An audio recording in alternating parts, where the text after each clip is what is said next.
Hello and good afternoon, or for some of you, it's still good morning. My name is Nan Richardson, and it is my pleasure to welcome you to today's webinar titled Remarkable Resources. Before we get started, I have just a few announcements. First of all, please stay muted during our meeting. Secondly, the presentation will be recorded and later it will be posted on pianonet.com for future reference. And then finally, a special thank you to our sponsors, NPF, the National Piano Foundation, and MTNA, Music Teachers National Association. We are very fortunate today to have 9 presenters, each of whom will share a resource that has been valuable to his or her teaching. And each presenter will have about 5 minutes to share that resource. If you do have questions about the resource while they're presenting, feel free to type that question in the chat. 7 of our 9 presenters are actually with us here live on Zoom and could respond to you real time. Additionally, a copy of the chat will be posted along with the recording of today's webinar on pianonet.com. Each of our presenters is going to do a quick self-introduction, and I will go ahead and start us off. So hello again, my name is Nan Richardson, and I come to you today from Salisbury, Maryland. I teach in a variety of settings. I teach private piano, I teach group piano, I teach undergraduate collegiate piano at Salisbury University, and then I also teach elementary music education in the public schools. Today, I would like to share with you 2 resources that have been very valuable to me this year, and they are called Awesome Books with Musical Hooks and Creative Bits with Children's Lit.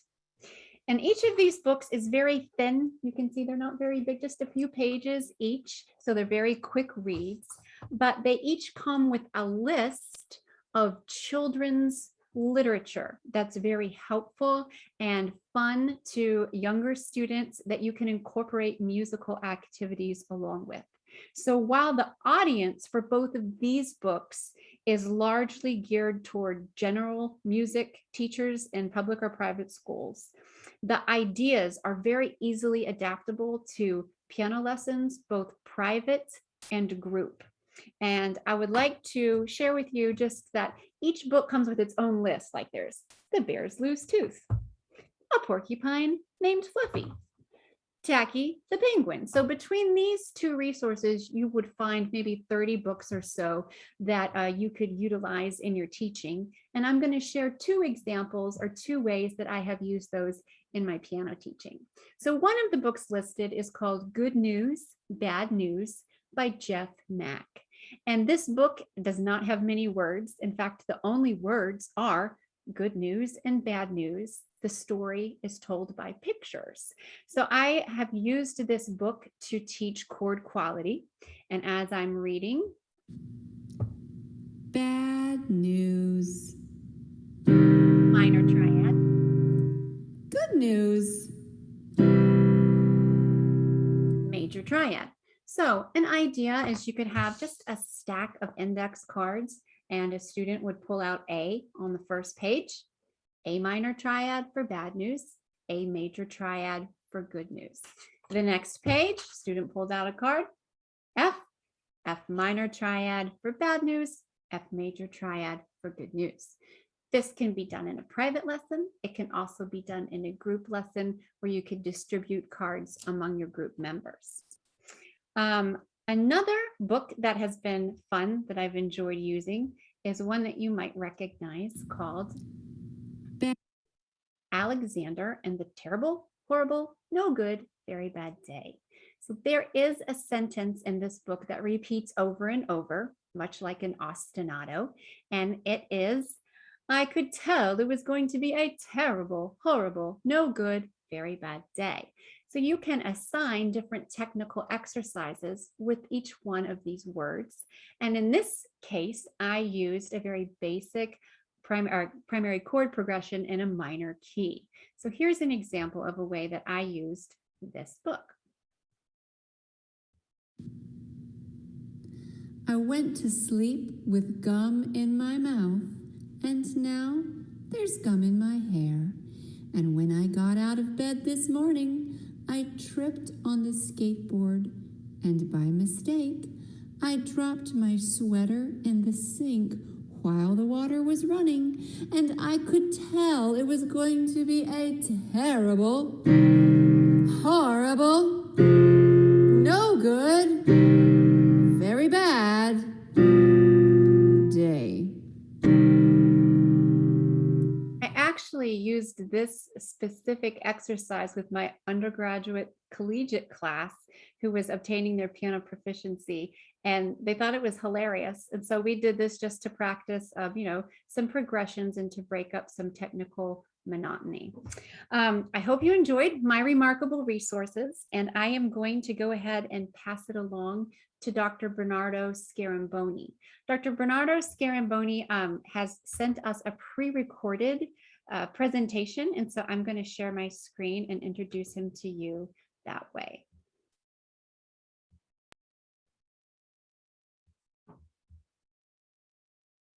Hello, my name is Bernardo Scaramboni, and I am from Brazil, and I work and teach piano here at Eastern Kentucky University in Richmond, Kentucky, where I am the piano area coordinator and a full professor teaching mostly applied piano. But I also teach class piano, accompanying music literature, and many other classes. I'm very happy to be here and to share some cool resources, piano resources with you guys, but I'm more excited to learn from all the other colleagues that are on this presentation. Thank you so much, Nan, for the invitation. And I know we don't have much time, so getting right into it.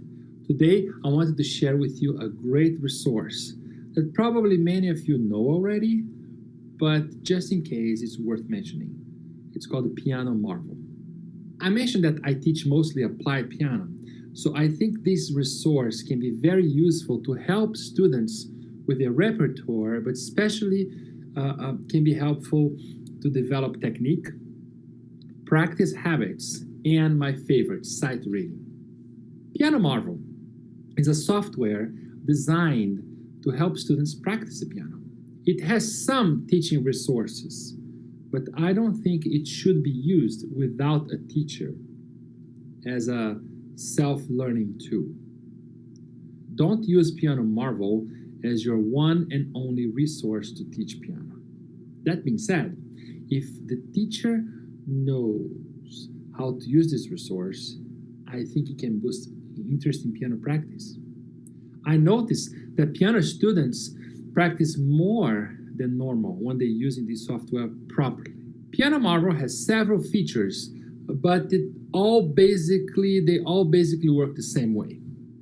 The program recognizes each note on the keyboard and registers those notes at a certain time. Bach once said, "It is easy to play any musical instrument. All you have to do is touch the right key at the right time, and the instrument will play itself." Well, Piano Marvel takes that literally. It recognizes each note you play, and most importantly, recognizes also when you play those notes. It has an internal clock or a metronome that keeps a constant beat and does not stop. So when you play the piano, it matches your notes and your speed to the score that is displayed on the screen. At the end of each piece, the program shows how many notes you got right at the right time and also how many you got wrong. But the cool thing is that it shows you in red which notes you missed. The feedback is immediate and comes in a percentage, like you score 90% of the right notes at the right time or 75% and so on. You can also use it to break a piece, so students only practice the right hand while listening to the left hand, or vice versa. So the student will still hear the other hand and the musical experience is complete while practicing. Another feature that I really like is that the fact that the software keeps track of the minutes and hours the students are practicing. How many times have you, the teacher, said, "You have to practice every day and keep a log of your practice. Next week during lesson, bring that log so I can check how many hours you practice during the week." Students never do that. You mean I have to practice every day and for hours? And on top of that, I have to write everything down? They never do that. Piano Marvel offers a teacher's report in which you can see how many times each student used software, how many minutes they play, what pieces they worked on, and track their progress. Students don't have to guess before the lesson, and they can't lie about their practice. Everything is there, saved for you. There are many other features like learning scales and transpositions and harmonizations, but I really like the sight reading tests. You can pick between 3 starting levels, and it works like a video game. Students have 3 lives, and any score below 80% takes one of them. This feature improves significantly the sight reading abilities and provides a final score, so you can track your progress. You can track the students' progress along the weeks. I recommend taking a look at Piano Marvel, and while again, it is not going to substitute a teacher, I don't think any tools discussed today will do that, but Piano Marvel can be a very useful tool to boost practice, improve time at the piano, and the sight reading. Thank you very much.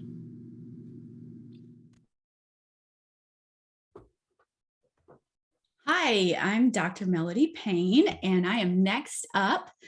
And today I would like to share with you about one of my favorite tools. But before I do that, I'd like to introduce myself a little bit more. I live in Marion, Virginia, which is a really small town in the beautiful Blue Ridge Mountains in the very southwest corner of Virginia. And it's beautiful fall colors here right now. So we're having a great time. And I teach private piano lessons from ages 5 to 83.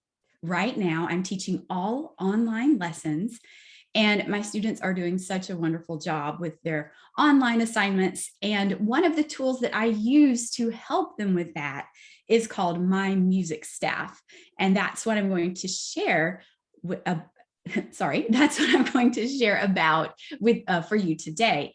So My Music Staff is a studio web-based software to manage different aspects of your studio. I use it to help me keep the business side of my studio on track. And it allows you to do administrative tasks. And it is actually like hiring an assistant for your studio. If you are an independent studio owner, or if you run a music academy with multiple teachers, then My Music Staff can automate a lot of the administrative tasks that you do every day to give you a lot more freedom and time in your schedule to do the part of your job that you actually really want to do, which is teaching piano lessons. Using My Music Staff has been a huge game changer for me, and I have been an enormous fan since 2017 when I first signed up. And what you can do with My Music Staff is you have an online form that you can integrate with your own website. So students can complete the online enrollment form on your website, and it automatically puts them into the system. There's a student and parent portal, so they can log in and check their invoices or pay for their lessons, check the calendar. There's also a teacher portal, and that's my favorite part because it has so many wonderful things that we can do. It has automatic invoicing. That is one of the best things that I've experienced through My Music Staff, especially now while I'm teaching all of my piano lessons online. The automatic invoicing system, once I have it set up for each student in each family, I can set it up so that it automatically emails to each family on a specific day of the month. And once they open the email, there's a PDF of the invoice right in the email. And there is a giant button right on that invoice that says pay now. So all they have to do is click the button to pay for their monthly piano lessons. So I don't have to chase tuition. I don't have to beg people to pay me every month. So that has been one of the best parts of My Music Staff for my studio, is that it makes it easy for me and it makes it easy for my piano parents. There's a wonderful calendar in My Music Staff. And what I do every year is I schedule all of my lessons at the beginning of the year. I set all my breaks, like fall break or Christmas break or spring break, in the calendar. And the calendar also sends automatic reminders to parents and students every week on the day of their lesson. So it's just a wonderful tool. It also integrates with Zoom and a couple of other programs so that you can join your online piano lessons from directly inside of your teacher portal of My Music Staff. So the integration is very easy to set up, and then all you have to do is click the button beside your student's name and you are signed in and ready to go for your online lesson. I would love to show you what it looks like, but unfortunately, I can't really log into my teacher portal and show you all the information because my students' names are in there and everything. But if you go to mymusicstaff.com, you can see a lot more about what My Music Staff has to offer. I'd like to share just a few things that My Music Staff can help you do as far as keeping track of your income and expenses. I love using it to track all of my income, not just from my piano lessons, but from other aspects of my music teaching business. It takes only a second to enter in whatever revenue stream has entered into my bank account. So I keep track of it in My Music Staff. I have it set up so that I can enter my expenses into categories that match my income tax categories. So when it's tax time, all I have to do is print out a simple report, and it takes 2 minutes. Then I can send that report to my accountant, and it makes income taxes a breeze. It is so easy. And that is also one of my other dozen favorite parts of My Music Staff. I know I keep saying everything is my favorite part of My Music Staff, but it really is. That is no joke. Just yesterday, I'll tell you this really quickly. Just yesterday, I ran into an issue with one of my students not receiving her lesson notes. That's another favorite part of My Music Staff for me. I like to open a window right beside my Zoom window on my laptop, and I can type my students' piano lesson assignments directly in that window. And then with a click of a button, it emails directly to the student's parent or to the student if the student's old enough to have email. Well, something happened and her emails weren't getting to her. So we did some troubleshooting on our own, couldn't figure it out. I emailed the support staff at My Music Staff, and they did some extra searching and some extra Googling and figured out what was going on. They emailed me back and I was able to fix it in just a moment. So that's about all the time I have to talk about My Music Staff today. But I wrote an article that's on my blog at melodypayne.com/blog if you'd like to read more. And I have even linked to a free demo video from the My Music Staff YouTube channel at the bottom of the post. And now I'd like to turn things over to Emily McGree. Emily. Hi, everyone. Good afternoon or morning from wherever you are. My name is Emily Wilk McGree, and I come to you from just outside of Boulder, Colorado. I teach in a variety of different formats. I am the piano pedagogy professor at Lamont School of Music at the University of Denver. And I run the piano preparatory school there as well. And then I also have a private teaching studio out of my house where you see me right now, where I teach group and private lessons here and both at Lamont too. So one of the things that I wanted to share with you today, I'm going to share a quick PowerPoint just so that you can grab some or see some repertoire here. is short sheets. So a lot of you may be familiar with this collection of repertoire from Wendy Stevens at Compose Create. If you're not, I highly recommend checking it out right now. The URL that's listed on the PowerPoint screen will take you directly to only the short sheet collection, so you can see those. They are a series of just one-page repertoire pieces for elementary through intermediate students. Each collection generally has 3 pieces within it. And she also has bundles where you can buy multiple collections at one time. They typically run about $14.99 for one collection for those 3 pieces, which has the studio license available to you. So you can download or send over to your students, or use in whatever way that you need to. And then also an MP3 recording, which is really helpful as well.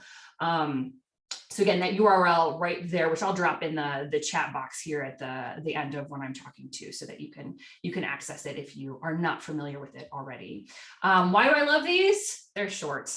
We all need short repertoire pieces to use with our students, right? And they're also super exciting. Each one of the pieces has something in them that students just love. It might be funny lyrics.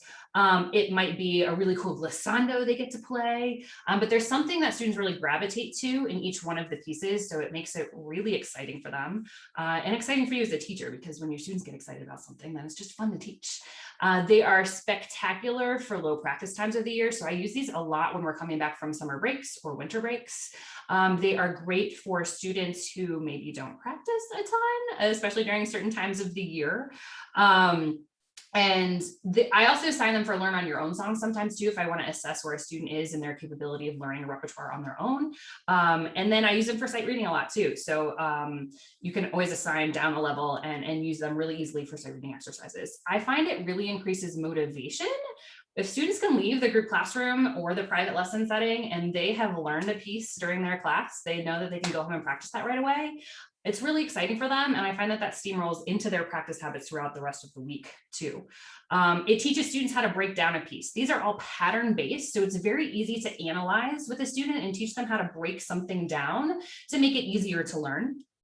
And I love testing it for pedagogical transfer of concepts. So if we are, for example, one of my classes this last week was learning about seconds, thirds, and fourths. So I pulled out a short sheet that focused on seconds, thirds, and fourths. And I was able to quickly assess if they really understood that concept outside of their method book and could apply it to a different piece. Here is one of the examples that I'd love to share with you. This is from the collection Space Adventures. It's called Blast Off. It's the 3rd of the 3 repertoire pieces that you get in this collection. So it's at elementary levels. One of the first things that we do with students is we have them take out their blue highlighter or whatever from their practice packets, and we circle the first 2 measures. And then we look at the second 2 measures and we see that they're the same. And then we look at the next 2 measures and we see that they're the same. So we have them circle all those 3. And then the next one just repeats the last measure that they played. So it's very easy for them to see the repetition. So all of a sudden we're almost at measure 8 and we've played 2 measures, but they feel like they've accomplished something significant there. At the end of this, there's a really cool countdown where students drop to a low G and they go 10, 9, 8, 7, 6, 5, 4, 3, 2, 1, blast off. And then there's a huge glissando. So they really love this piece. So again, it's super exciting for them. And just to give you an idea of how long it generally takes to teach this, we were in 10 to 15 minutes from introduction to the point of performing it for the group class. So they can be done pretty quickly, which I also love. So keep the fast pace moving, especially in those group classes. The next piece is called One-Eyed Alien. This is also from the Space Adventures, just to give you an idea of the level that might be in the elementary world here. I use this with a class that's not even reading on the staff yet. We are learning C, D, and E, and it's very easy for them to see the picture up at the top where they can see where their 4, 3, and 2 go, right on C, D, and E. Right hands on black keys. It allows us to practice moving back and forth between our right hand and left hand. Reinforces the concept of stems down left hand, stems up right hand. So it's really good for those elementary readers. And they love the lyrics on this one. Super fun for that one, especially during Halloween time. This last one is a piece that I used with an adult group class that I teach online every week. And we used this last week. It's called Leafy Reflections. So fall time, we're staying on topic there. And this allowed us to really dive into ties and syncopated rhythms. and hand crossings for the adults too. But again, super pattern based. So it's something that we could easily get through in one class period. So adults, especially if they can leave the class and they have learned a piece that they can go home and practice, if you're really good and proud about their time in that group class. The last thing that I would love to show you is the leveling guide that you get when you purchase this. So this makes it super easy for the teacher. You can see immediately if something is elementary, early, intermediate, where it falls in that spectrum of difficulty. It lists the pieces that are contained in each collection, and then also the concepts that are addressed in those pieces. So if you want to pull out something that emphasizes the D major key area, you can go straight to that leveling guide and see what pieces might work for that. So hopefully this is something that you can use in your either private lessons or group class. I use them for both adults, kids, all through the spectrum. And I find that it really increases motivation, and it's just fun for the students. So Short Sheets by Wendy Stevens, Compose Creates. And with that, I'm gonna pass this off to Dr. Anita Lartey.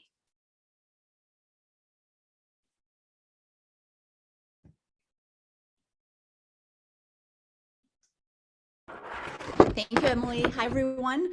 My name is Anita Lartey, and I teach piano at the University of Idaho in Moscow, Idaho.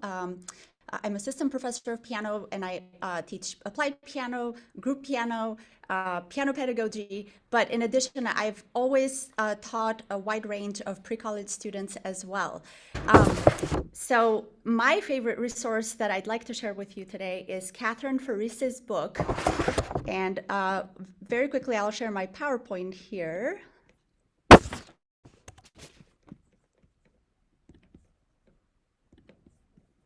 There we go. Share sound. We'll have some sound here. All right. So Pedaling, Colors in Sound. And this is by Catherine Farisi with original music by James Callahan. Pedaling is such an important part of what we do to foster artistry, and it can be really difficult to teach. I know that it terrifies me. I've found that beginning students are always very excited to use the damper pedal, but sometimes we discourage them because we don't want them to go to it too soon and learn bad habits. So when time comes for them to learn the pedal, it is often taught as a physical coordination exercise rather than from a listening point of view. So what I like about this book, and I have it right here, it's pretty thin. What I like about the book is that she makes it possible for us to introduce the pedal to elementary students creatively and correctly. And in the process, she addresses the physical challenges that come with coordinating the pedal, but also listening is an important part of the process. After all, we all know the saying that we should pedal with our ears and not with our feet. So Farisi says that the book is intended to give teachers and students an organized, systematic, and progressive procedure for developing artistic pedaling from the very beginning of piano study, and to develop tonal awareness and imagination. And the book is organized in 7 lessons, so she calls them lessons. It starts with how the piano works. It addresses the damper pedal in general, application of long pedals, direct pedal technique, syncopated, or what some of us may refer to as legato pedaling, slow pedal release, and then how to use the soft pedal as well. It has been my experience that students are not exactly eager to change the pedal when they first start to use it. In fact, they go to the piano and they just want to hold it down and really play around with the sound. So I use the long pedal technique that she introduces here. And so why not have them use it in a way that contributes to the artistry of the piece and their development? The piece that I have on the slide here is one of the original pieces that was written for this book, and it demonstrates the use of the long pedals. There are many additional instructions that you can explore in the book for the use of long pedals, but this is just one of 6 examples that she used for this. And I'll play this video for you. You can also look at my foot and how I use the pedal.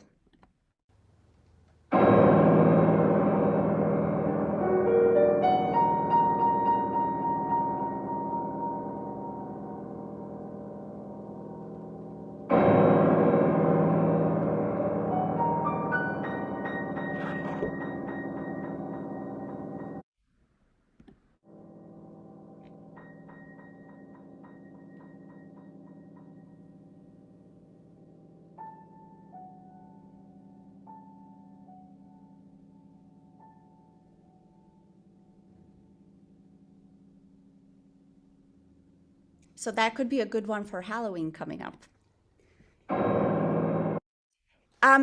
The next type of pedaling that I wanted to address and that I use is direct pedaling.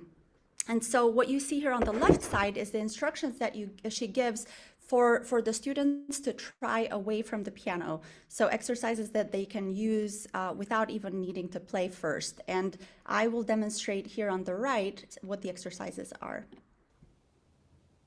Up, down, up, down, up, down, up, down. Up, down, up, down, up, down, up, down. So in other words, direct pedaling is when our hands and feet go simultaneously down at the same time and then up at the same time. This can be used if you can imagine the end of a piece with full chords that you might play the last two chords and pedal with applying direct pedaling. And so in this next piece, I use direct pedaling. It's called Arm & Hammer. And it's really fun because as you can see, it doesn't have a lot of notes. So it's great for elementary students, but it's very impressive sounding. And she, the composer asks that you use the forearm for the clusters. And then you also get to, the student also gets to improvise a bit with the 5 notes that they give in the little cell there. It's a great opportunity for a student to really listen and to play around with color and develop different coloristic effects. So let's take a listen to that.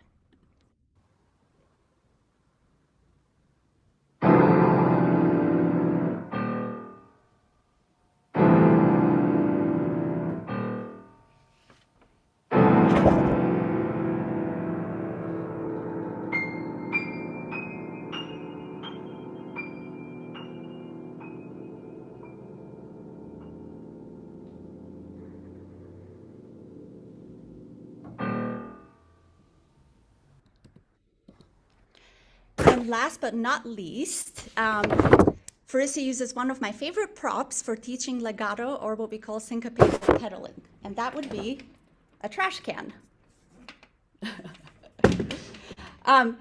So this really gives students a chance to practice the counter motion that happens between the hands and the foot without worrying about notes and sounds yet.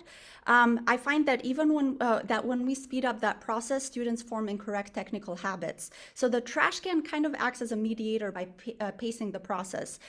In this video, I demonstrate the steps that she recommends for introducing the idea of syncopated or legato pedaling. And then you see a picture of how you can apply the exercises that take place away from the piano to the trash can and then eventually to the piano. So here is what this looks like.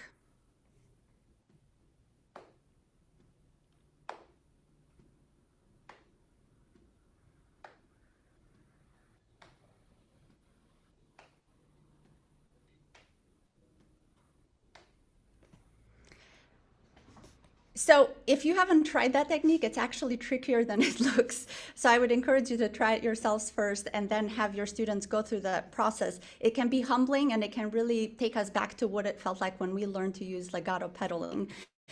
So with this, I would highly recommend this resource. And if you have any questions or need more information about it, feel free to ask questions.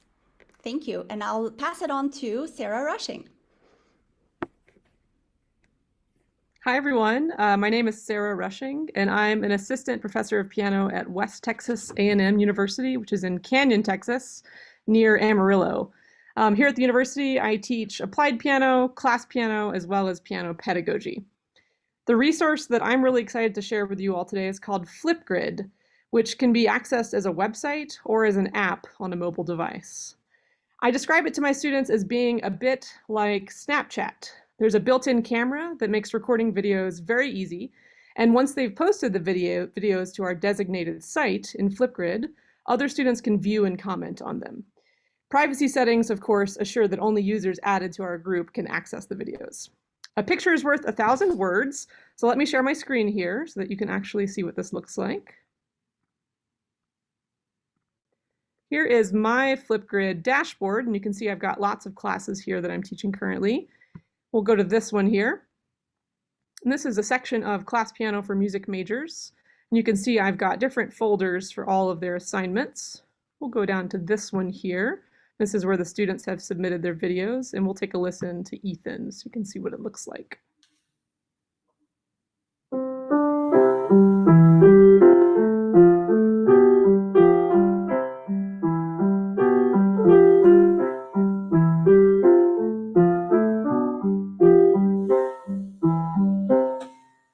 And there's a few things you can see on this platform as well. You can see each student's picture coming up that you're about to view. They can leave little selfies of themselves, which makes it very interactive. You can also see how many views there are for each assignment.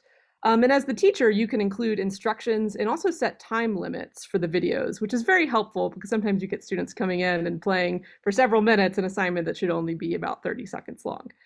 Another benefit to it is that both the students and the teacher can comment on one another's videos. And you can see here, this can be either a text comment or a video comment, which is especially helpful with teaching class piano students. I have also even included in the past a folder for pet photos just to make it a little bit more interactive. So you can see here, giving the students a chance to share their pets. This was last semester, and it was especially helpful with this particular class because, as you know, many of them I hadn't even met in person. So just a great way to make a better sense of community. In addition to using Flipgrid for class piano sections, I've also used it with my private lessons, particularly when I was teaching lessons online. I found that to be a great solution to the Zoom recording quality issues. Having the students submit their videos ahead of time allowed us to listen together to their videos in the first 10 minutes or so of their lesson. This was great because it actually forced them to listen to their videos critically as well. When we were working on tricky concepts in the lessons, it was especially helpful to review those Flipgrid videos together. It was also a handy way for us to assess progress from week to week by having that record on Flipgrid that we can both access. And even though I'm no longer teaching online, Flipgrid is still a helpful tool in my classes as well as my private teaching. There's always more material than we can hear during the class or lesson. And having these Flipgrid assignments offers an easy way for me to hold students accountable for all of their assignments, giving them a little bit of extra motivation for practicing. An added bonus that I'm finding now is that a lot of my students have already used Flipgrid, either in high school or with former teachers. So it's been very easy to incorporate into my classes. And I'll drop the link for that in the chat in just a moment, but it's flipgrid.com. It's very easy to access and operate. It's easy to set up your sections, your classes, so that they can all have access and secure access at that. So I hope you'll be able to find some use in your teaching for Flipgrid, whether it's creating that stronger sense of community by sharing pet photos or by commenting on one another's videos, or providing additional assessment opportunities for your students. I'll pass the baton now to our next presenter, Michelle Strain.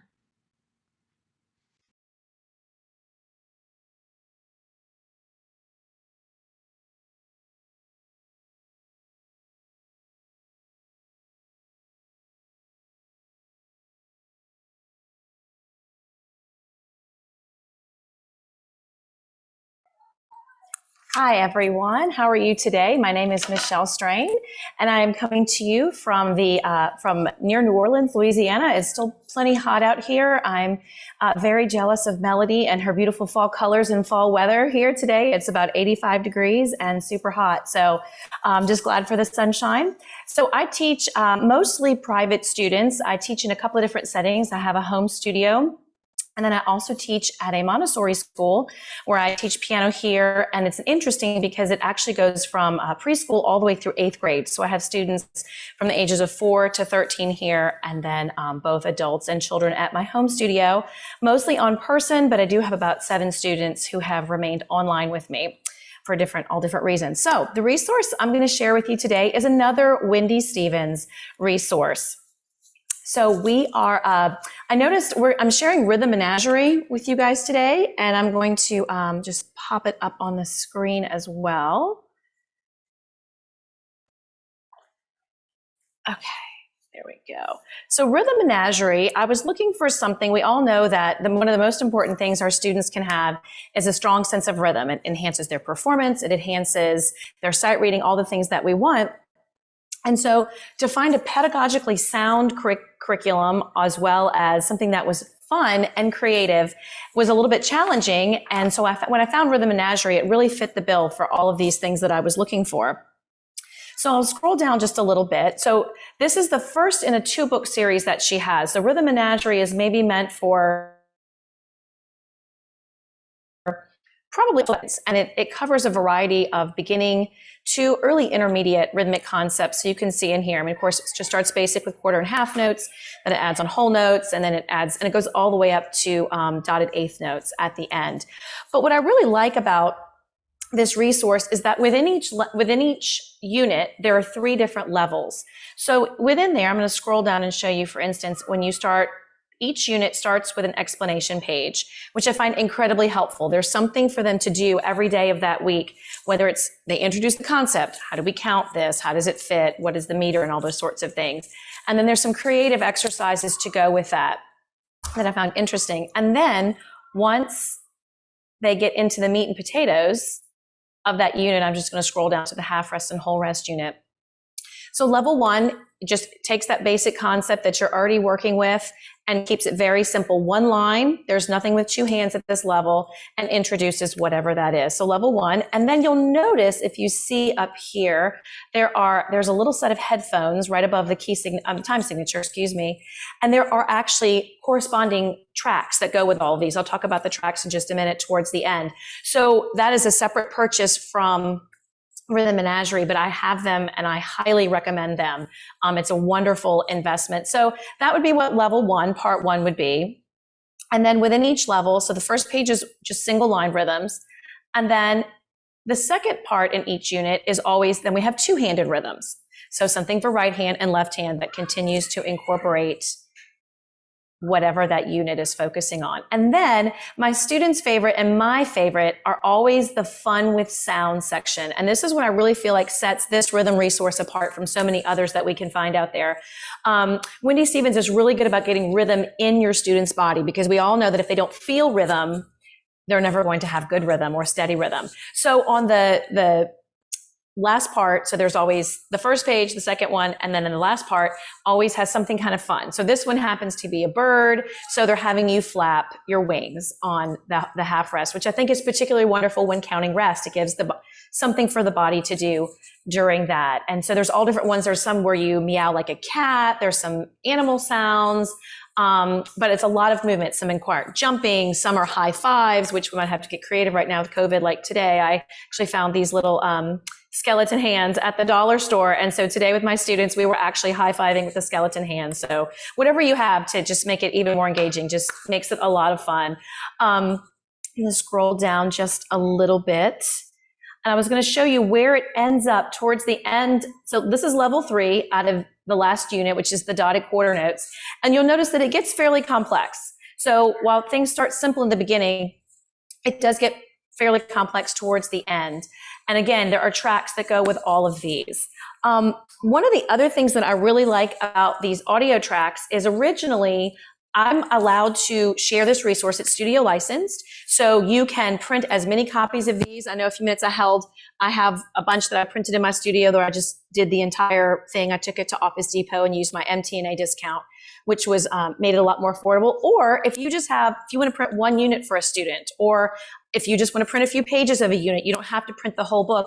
You can also email portions of it to your student. But the one thing that I found that was a little bit of a deterrent that has been fixed are the tracks. The tracks we're not allowed to share with our students. The students were required to purchase the tracks. And the tracks are quite an investment, I think, for maybe students' families. But now Wendy Stevens has come up with a new program where she has a subscription service for the tracks. So for instance, for these, I think for $3.99 a month, you get all of the tracks. So that may be more interesting for a parent where you just want to spot check them. Maybe they don't always need the tracks. You know, I can see a parent being willing to spend, 4 or 5 months worth of tracks as opposed to about $80, which would be a better investment for the teacher. So I think that's just been an incredible resource that she's put out there for us.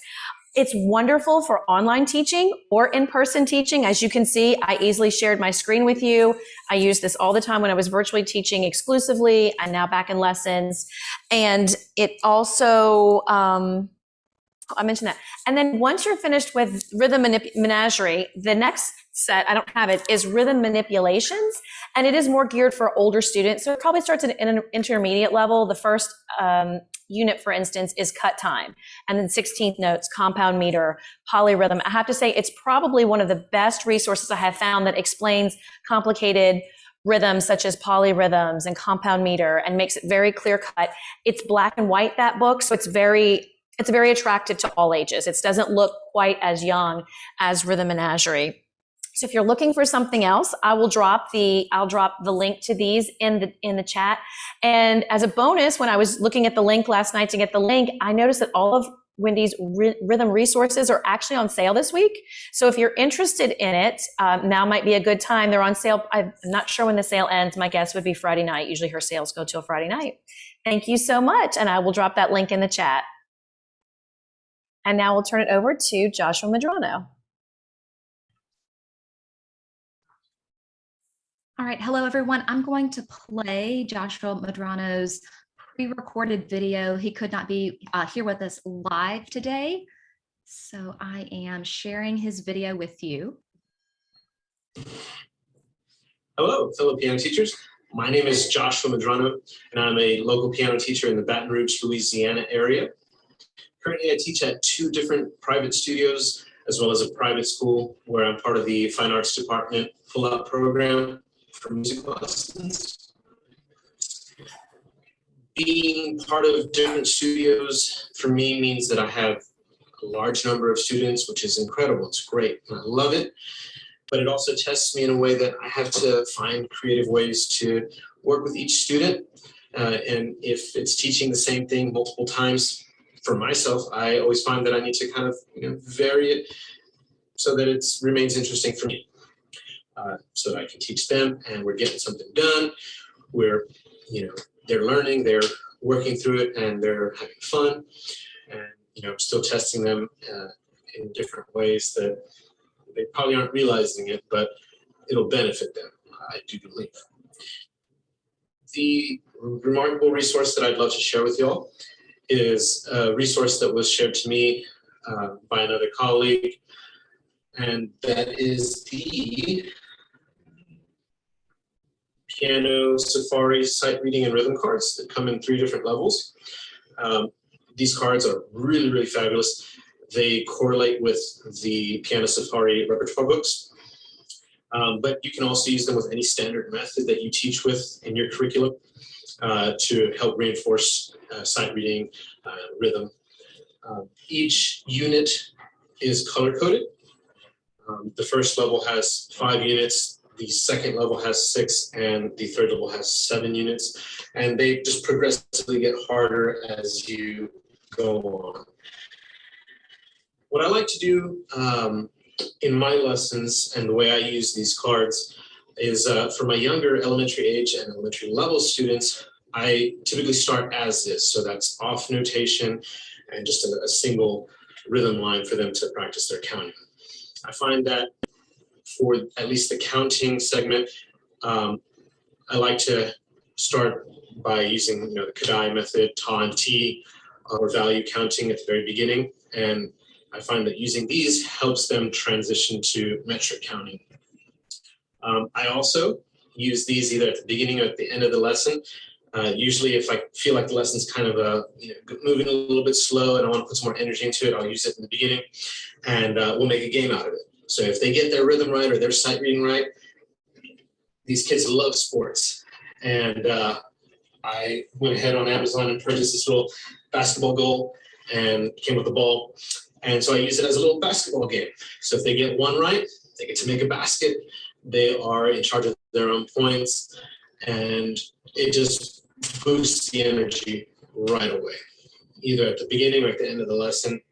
Always works. They're happy, they leave smiling, they've learned something. And I find that most children learn through play. So this is a really, really great resource as well, by the way, side note. For my more advanced students that are moving along through the cards really, really quickly, I like to have them transpose their sight reading examples once they're already on the staff in the cards. So they can choose whatever key they'd like, and give it their best shot to try and transpose them. I usually always start as is, though, so they get a sense of what it sounds like, what the intervals are, what chords are also used. For the rhythm part, I like to assign chord progressions, and they can either do this with one hand or both, just depending on their level. And we'll assign a chord progression to each measure of the rhythm so that they can not only practice counting the rhythm, but they're also beginning to kind of compose. So they're coming up with their own chord progression, as well as a little bit later, once they get that down, I'll have them maybe create a melody with their rhythm example and, play just a bass pattern in the left hand. So that's been really, really useful. I think it's a different approach to using flashcards, if you would, in the lesson. I highly recommend them. I think they have been really beneficial in my lessons. And going back to the counting, it's been really, really useful for their repertoire pieces or their method book pieces. Rhythm has just gotten a lot better for those that are doing chord progressions. Their understanding of how the chords work and sound together has really gotten a lot better.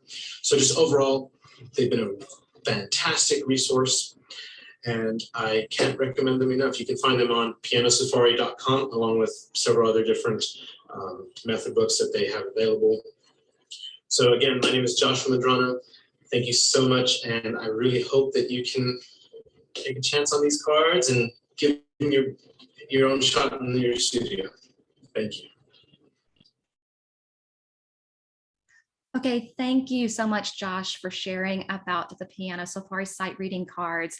I know there was a little bit of technical difficulty with the sound, so I hope that was okay enough for you to hear. I didn't want to change the audio settings midway through that video, so thank you for your patience with that.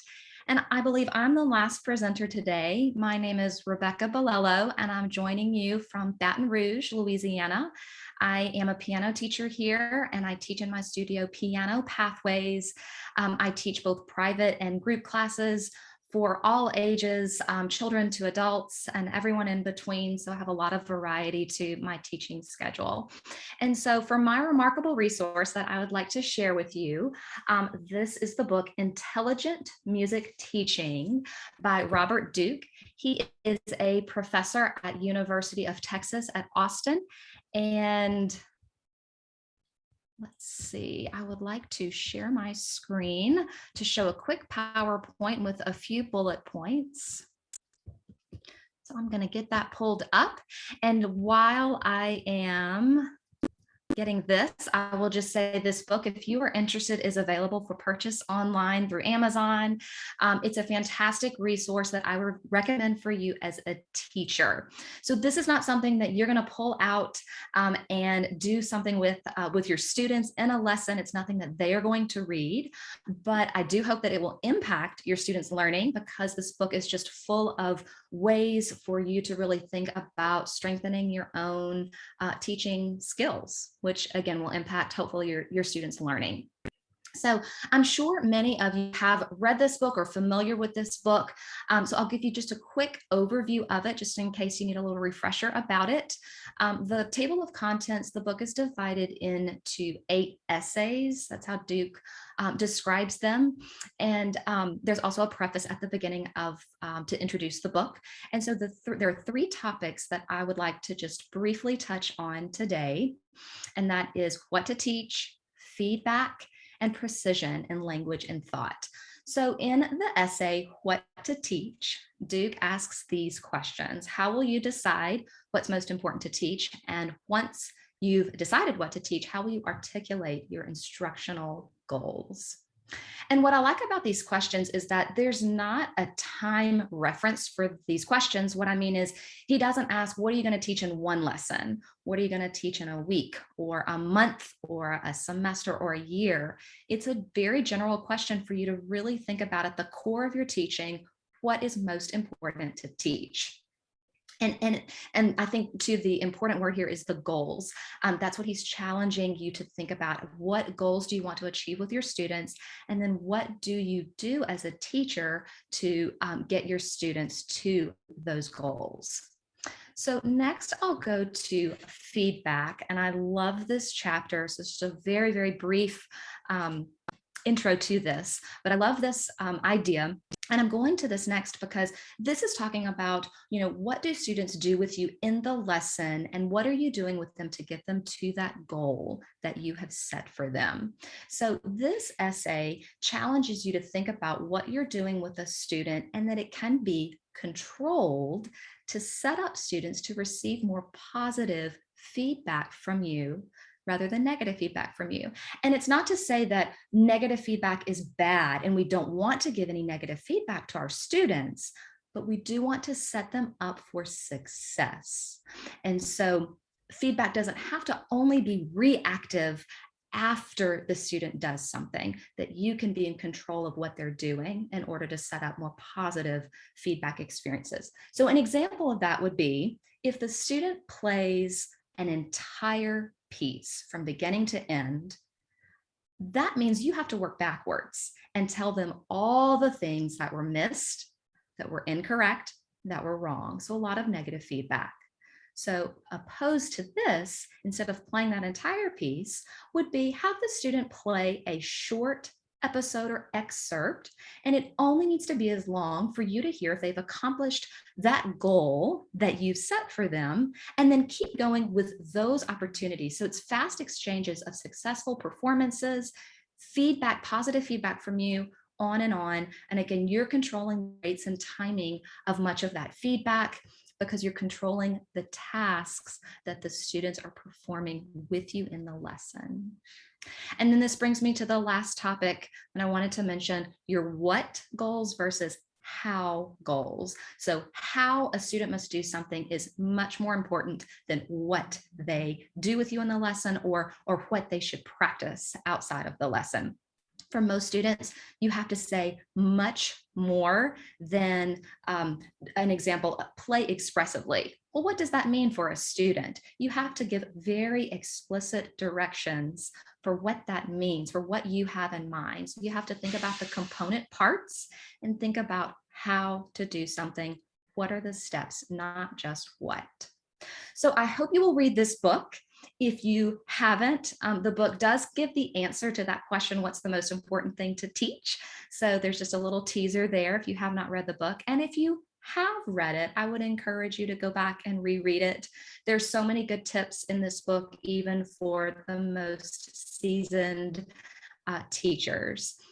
So I would encourage you to just take another look and read through it. So with that, I will stop my screen share. And that will conclude our webinar today. Nan is putting up our date for our next webinar, which will be on Wednesday, December 8th. So we hope to see you then. Thank you for everybody for attending today's webinar. Thank you for all of the wonderful presenters who were with us today and all of your wonderful resources. Again, thank you to NPF, the National Piano Foundation, and MTNA for sponsoring this webinar today. And if you would like to view this webinar again, you can go to pianonet.com and you can view this recorded webinar there. So thank you again, everyone, and we hope you have a great rest of your day.